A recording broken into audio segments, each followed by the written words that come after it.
ಇತ್ತೀಚಿನ ಸಂಚಿಕೆಗಳನ್ನು ಜಾಹೀರಾತಿನ ಕಿರಿಕಿರಿ ಇಲ್ಲದೆ ನೋಡಿ.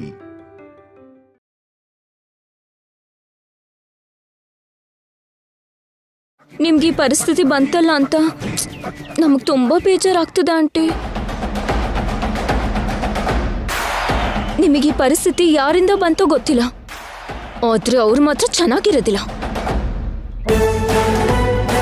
ಅನುಭವಿಸ್ತಾರೆ. ಹೇಗೆ ಅನುಭವಿಸ್ತಾರೆ ನೋಡ್ತೀರಿ. ಆ ದೇವ್ರು ಖಂಡಿತ ಅವ್ರಿಗೆ ಶಿಕ್ಷೆ ಕೊಡ್ತಾನೆ. ದೇವ್ರು ಅವರನ್ನ ಕ್ಷಮಿಸಿ ಬಿಟ್ಬಿಟ್ರು, ನಮ್ ಶ್ಯಾಮ ಮಾತ್ರ ಅವರನ್ನ ಬಿಡೋದಿಲ್ಲ.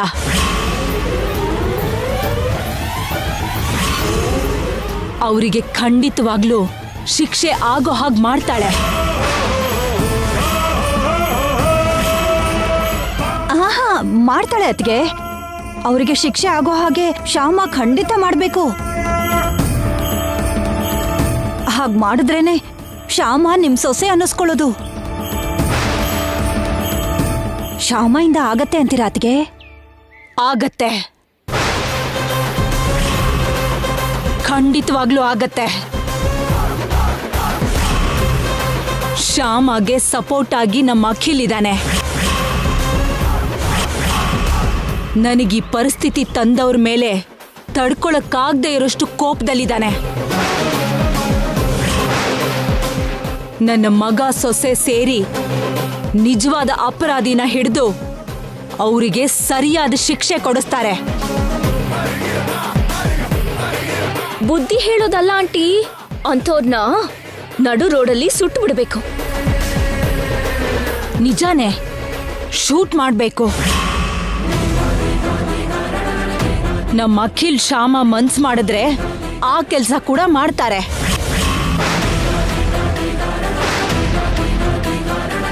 ನನ್ನ ಮೇಲೆ ಆರೋಪ ಬರೋ ಹಾಗೆ ಮಾಡಿರೋ ಒಬ್ಬೊಬ್ಬರನ್ನು ನಡು ರೋಡಲ್ಲಿ ನಿಲ್ಲಿಸಿ ಸುಟ್ಟು ಭಸ್ಮ ಮಾಡ್ಬಿಡ್ತಾರೆ. ಆದ್ರೆ ಅವರು ಆ ಕೆಲಸ ಮಾಡಲ್ಲ. ಕಾನೂನ್ ಮೇಲಿರೋ ಗೌರವದಿಂದ ಆ ಅಪರಾಧಿಗೆ ಕಾನೂನ್ ಪ್ರಕಾರ ಶಿಕ್ಷೆ ಆಗೋ ಹಾಗೆ ಮಾತ್ರ ಮಾಡ್ತಾರೆ.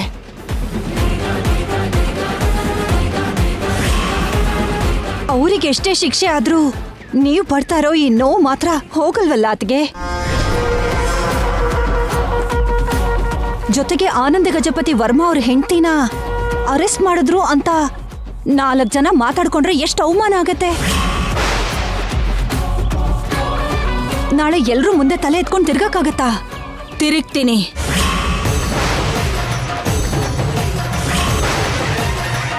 ನಾನು ನಿರಪರಾಧಿ ಅಂತ ನಿರೂಪಿಸಿ ಹೆಮ್ಮೆಯಿಂದ 4 ಜನರ ಮುಂದೆ ತಲೆ ಎತ್ಕೊಂಡು ತಿರುಗ್ತೀನಿ.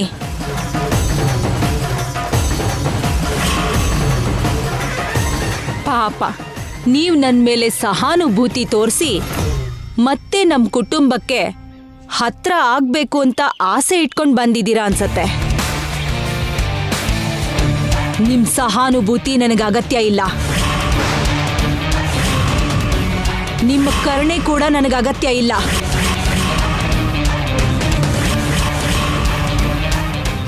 ಹೊರಡಿ ನೀವು.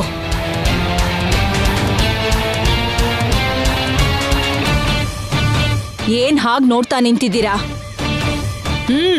ಹೊರಡಿ. ನಡಿಯೇ, ಹೋಗಿ ಅಂತ ಹೇಳ್ತಿದ್ದಾರಲ್ಲ,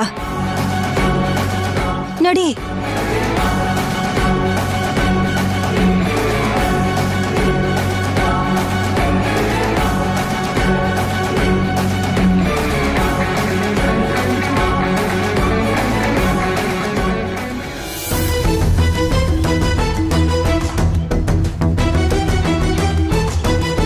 ತಗೋ ಶ್ಯಾಮ, ವಾಟರ್ ಬಾಟಲ್. ಏನು ಅತ್ತೆ ಹೀಗೆ ಪೊಲೀಸ್ ಸ್ಟೇಷನಲ್ಲಿ ಊಟ ಮಾಡಬೇಕಾದ ಪರಿಸ್ಥಿತಿ ಬಂದಿದೆ. ಇಂಥ ಪರಿಸ್ಥಿತಿ ಬರುತ್ತೆ ಅಂತ ಕನ್ಸಲ್ ಕೂಡ ಅಂದ್ಕೊಂಡಿರ್ಲಿಲ್ಲ ಅಕ್ಕ. ನಾನು ಅನ್ಕೊಂಡಿದ್ದೆ. ಮಾವನವ್ರಿಗೆ ಫೋನ್ ಮಾಡಿದಾಗೆಲ್ಲ ಏನಾದ್ರೂ ಒಂದು ಸುಳ್ಳು ಹೇಳಿ ತಪ್ಪಿಸ್ಕೊಳ್ತಿದ್ವಿ. ಎಷ್ಟು ಸಲ ಫೋನ್ ಮಾಡಿದ್ರು ಅತ್ತೆ ಮಾತಾಡದೆ ಹೋದ್ರೆ ಮಾವನ್ಗೆ ಅನುಮಾನ ಬರುತ್ತೇನೋ ಅಕ್ಕ. ಹೌದು, ಮಾವ ಏನಾದರೂ ಗಟ್ಟಿಯಾಗಿ ಕೇಳಿದ್ರೆ ನಾವು ನಿಜ ಹೇಳಬೇಕಾಗತ್ತೆ. ಅಯ್ಯೋ, ಮಾವಂಗೆ ಈ ವಿಷಯ ಗೊತ್ತಾಗಬಾರ್ದು. ಅತ್ತೆನ ಅರೆಸ್ಟ್ ಮಾಡಿದ್ದಾರೆ ಅಂತ ಗೊತ್ತಾದ್ರೆ ಅವ್ರು ಸಹಿಸೋದಿಲ್ಲ. ಅಕ್ಕ, ಒಂದು ಕೆಲಸ ಮಾಡ್ತೀನಕ್ಕ. ಏನು ಶ್ಯಾಮ? ಪೊಲೀಸ್ ಸ್ಟೇಷನಿಂದ ಅತ್ತೆ ಕೈಲೇ ಮಾವನ್ಗೆ ಫೋನ್ ಮಾಡಿಸ್ತೀನಿ. ಹಾಗೆ ಮಾಡಮ್ಮ, ಆಗ ಮಾವಂಗೆ ಯಾವ ಅನುಮಾನನೂ ಬರಲ್ಲ. ಶ್ಯಾಮ, ಏನ್ ಬಾವಾ? ಅಖಿಲ್ ಫೋನ್ ರಿಸೀವ್ ಮಾಡ್ತಿಲ್ಲ, ಎಲ್ಲಿದ್ದಾನ ಅವನು? ಲಾಯರ್ನ ನೋಡಕ್ ಹೋದ್ರು ಬಾವಾ. ಬೇಲ್ ವಿಷಯ ಮಾತಾಡಕ್ಕೆ ಲಾಯರ್ ಹತ್ರ ಹೋಗಿದ್ದಾರೆ. ಹೌದಾ, ಅದಕ್ಕೆ ಫೋನ್ ರಿಸೀವ್ ಮಾಡಿರಲ್ಲ. ಓಕೆ, ನಾನು ಲಾಯರ್ ಆಫೀಸ್ಗೆ ಹೋಗ್ತೀನಿ ಬಿಡು. ಮಮ್ಮಿಗೆ ಲಂಚ್ ತಗೊಂಡು ಹೋಗ್ತಾ ಇದೀಯಾ? ಹೌದು ಬಾವಾ. ತಗೊಂಡು ಹೋಗು. ನೀನ್ ತಗೊಂಡು ಹೋದ್ರೂ ಕೂಡ ಅಲ್ಲಿ ಇನ್ಸ್ಪೆಕ್ಟರ್ ಈ ಫುಡ್ನ ತಿನ್ನಕ್ ಬಿಡಲ್ಲ. ಅವ್ರು ಕೊಡೋ ಫುಡ್ಡೇನೆ ಕೊಡ್ತಾರೆ.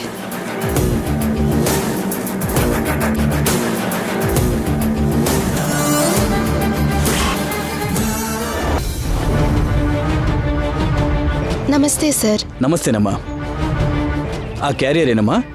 ನಮ್ಮ ಅತ್ತೆಯವ್ರಿಗೆ ಊಟ ತಂದಿದ್ದೀನಿ ಸರ್.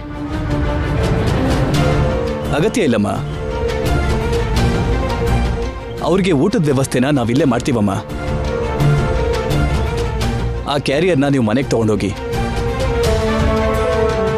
ತಂದ್ಬಿಟ್ಟಿದ್ದೀನಲ್ಲ ಸರ್, ನಮ್ಮ ಅತ್ತೆಯವ್ರಿಗೆ ಕೊಟ್ಬಿಟ್ಟು ಹೋಗ್ತೀನಿ.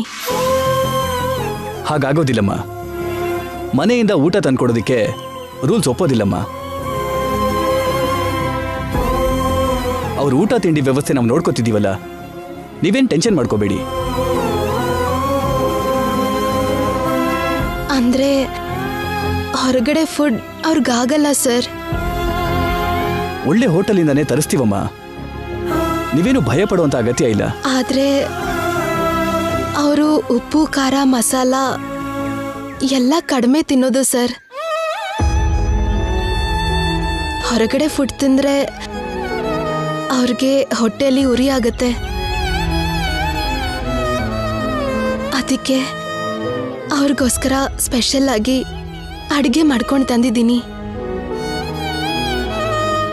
ದಯವಿಟ್ಟು ಪರಿಸ್ಥಿತಿನ ಅರ್ಥ ಮಾಡ್ಕೊಳ್ಳಿ ಸರ್. ಸರಿನಮ್ಮ, ತಗೊಂಡೋಗಿ ಕೊಡಿ. ಕಾನ್ಸ್ಟೇಬಲ್, ಸೆಲ್ ಓಪನ್ ಮಾಡಿಮಾ. Thank you sir. ನೀವು ಹೋಗಿ.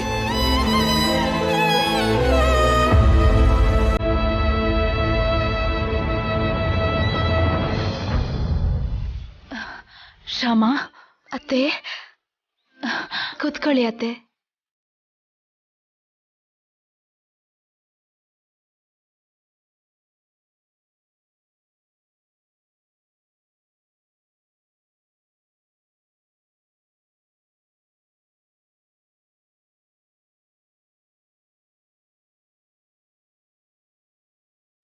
ನಿಮ್ಗೆ ಊಟ ತಂದಿದ್ದೀನಿ ಅತ್ತೆ. ನನಗೆ ತಿನ್ಬೇಕು ಅನ್ನಿಸ್ತಿಲ್ಲಮ್ಮ. ಹಾಗಂದ್ರೆ ಹೇಗತ್ತೆ? ಬೆಳಗ್ಗೆಯಿಂದ ನೀವೇನೂ ತಿಂದಿಲ್ಲ. ಈಗ ಊಟನೂ ಮಾಡದೇ ಇದ್ರೆ ನಿಮಗ್ ಸುಸ್ತಾಗತ್ತೆ. ನನ್ಗೇನು ಸುಸ್ತಾಗಿಲ್ಲಮ್ಮ. ಇಲ್ದೇ ಇದ್ರೂ ಸರಿ, ತಿನ್ಬೇಕು. ನೀವು ಟೈಮಿಗೆ ಫುಡ್ ತಿಂದು ಟೈಮ್ಗೆ ಟ್ಯಾಬ್ಲೆಟ್ ತಗೊಳ್ದೇ ಇದ್ರೆ ನಿಮ್ಮ ಆರೋಗ್ಯ ಹಾಳಾಗತ್ತೆ. ಇಂಥ ಪರಿಸ್ಥಿತಿಲಿ ನಿಮ್ಮ ಆರೋಗ್ಯ ಕಾಪಾಡೋದು ನಮ್ಮ ಕರ್ತವ್ಯ. ನೀವಿಲ್ಲಿ ತಿಂದೇ ಇದ್ರೆ ಮನೇಲಿ ಕೂಡ ಯಾರು ತಿನ್ನಲ್ಲ ಅತ್ತೆ. ಹೌದಾ? ಇನ್ನು ಮನೇಲಿ ಯಾರು ಊಟ ಮಾಡಿಲ್ವಾ? ಇಲ್ಲ ಅತ್ತೆ, ಮಾಡಲಿಲ್ಲ. ನೀವು ಮಾಡೋವರೆಗೂ ಅಲ್ಲಿ ಯಾರೂ ಊಟ ಮಾಡಲ್ಲ. ನೀವು ತಿಂದೇ ಇದ್ರೆ ನಾವ್ ಹೇಗ್ ತಿನ್ನೋದತ್ತೆ? ಸರಿ ಕೊಡಮ್ಮ. ನನಗೋಸ್ಕರ ಮನೇಲಿರೋರೆಲ್ಲ ಹಸ್ಕೊಂಡಿರೋದು ನನಗಿಷ್ಟ ಇಲ್ಲಮ್ಮ.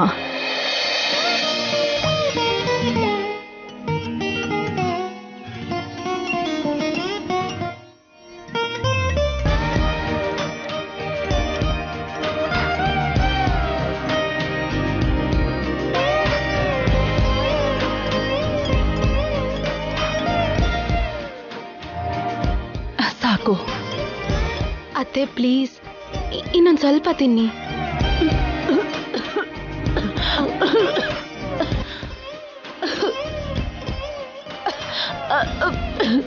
ಅತ್ತೆ ನೀರು ಕುಡೀರಿ.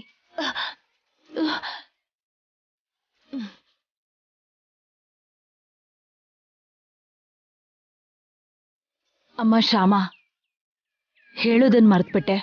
ಇವತ್ತು ಗೌರಮ್ಮ ರೂಪರಾಣಿ ಬಂದ್ ಹೋದ್ರು.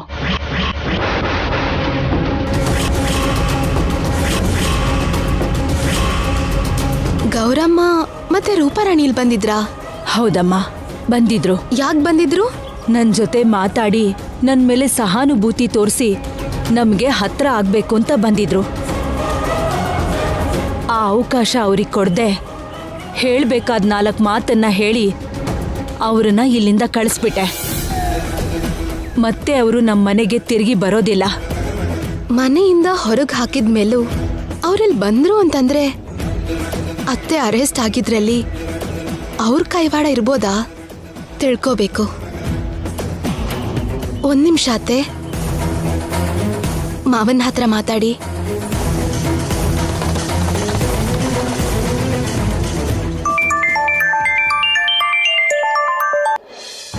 ಹಲೋ, ಏನ್ರಿ ಹೇಗಿದ್ದೀರಾ?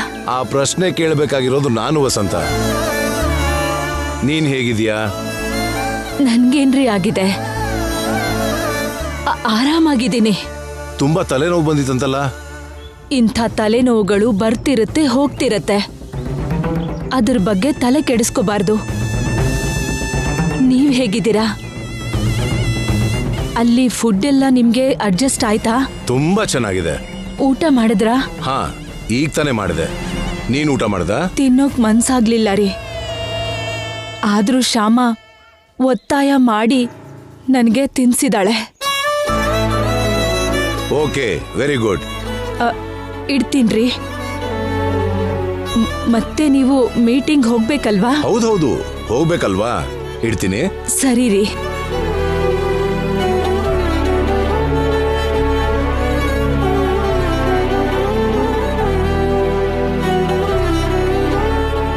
ಮನ್ಸಲ್ಲಿರೋ ನೋವನ್ನ ಬಾಯಿವರೆಗೂ ಬರ್ದೇ ಇರೋ ಹಾಗೆ ಮಾತಾಡೋದು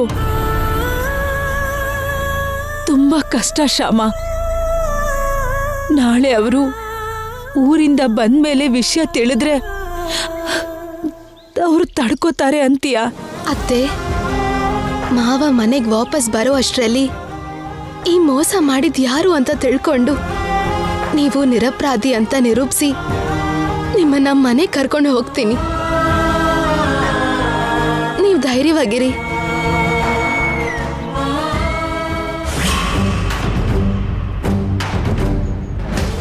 ಗೌರಮ್ಮ,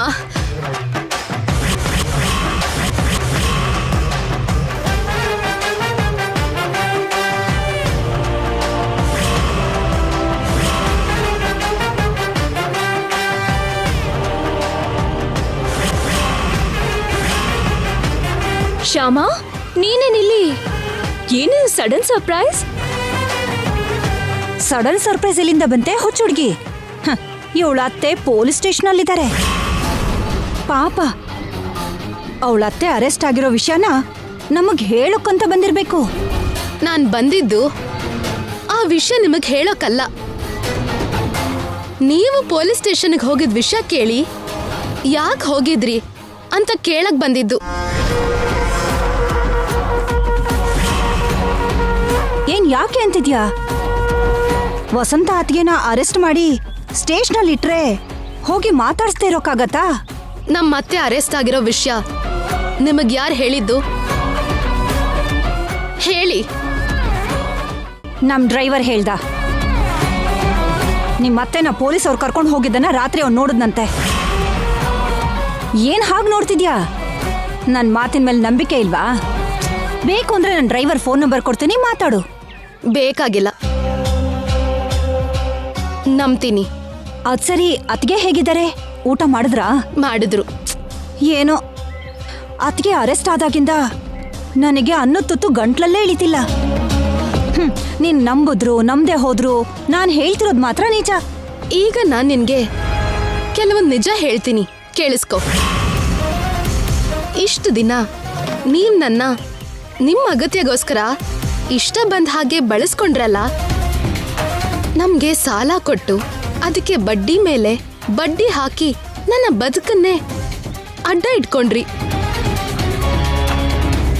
ನನ್ ಧ್ವನಿಯಿಂದ ನಿಮ್ ರೂಪರಾಣಿಗೆ ದೊಡ್ಡ ಹೆಸರು ತಂದ್ಕೊಟ್ಟೆ.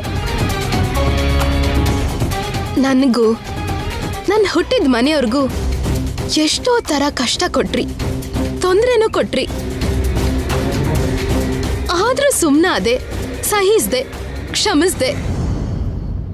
ಆದ್ರೆ ನನ್ನ ಅತ್ತೆ ಮನೆಯವ್ರ ತಂಟೆಗೇನಾದ್ರೂ ಬಂದ್ರೆ ನಾನು ಸುಮ್ಮನಿರಲ್ಲ, ಸಹಿಸಲ್ಲ, ಕ್ಷಮಿಸಲ್ಲ.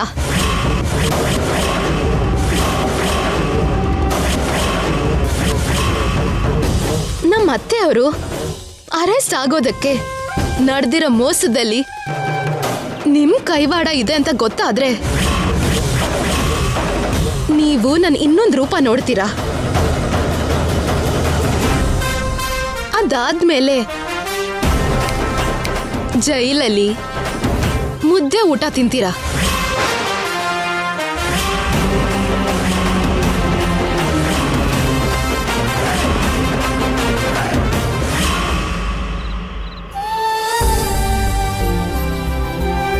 ಸನ್ನಿ, ನಿನ್ಗಿಷ್ಟ ಅಂತ ಉಪ್ಪಿಟ್ಟು ಮಾಡಿದ್ದೀನಿ, ತಿನ್ಬಹುದು ನೀನು.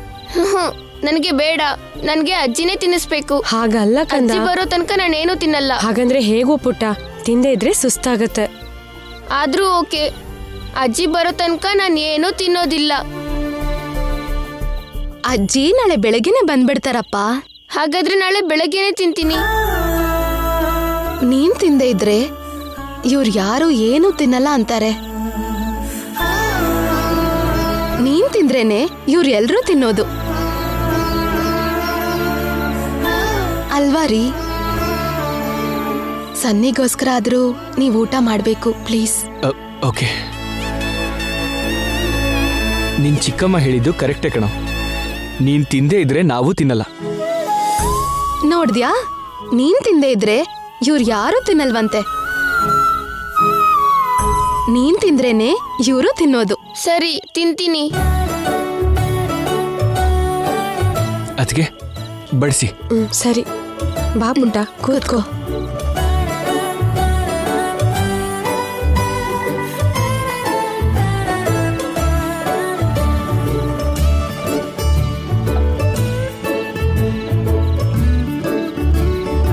ಅಜ್ಜಿ ಇದ್ದಿದ್ರೆ ನನ್ಗೆ ತಿನ್ಸೋವಾಗ ಕತೆ ಹೇಳ್ತಿದ್ರು. ಆದ್ರೆ ನಂಗ್ ಕತೆ ಹೇಳಕ್ ಬರಲ್ವಲ್ಲ. ನಿನ್ಗೆ ಹಾಡು ಹೇಳಕ್ ಬರುತ್ತೆ ಅಲ್ವಾ? ಹಾಡು ಹೇಳ್ತಾ ತಿನ್ಸು. ಸರಿ, ಹಾಡ್ತಾನೆ ತಿನ್ನಿಸ್ತೀನಿ.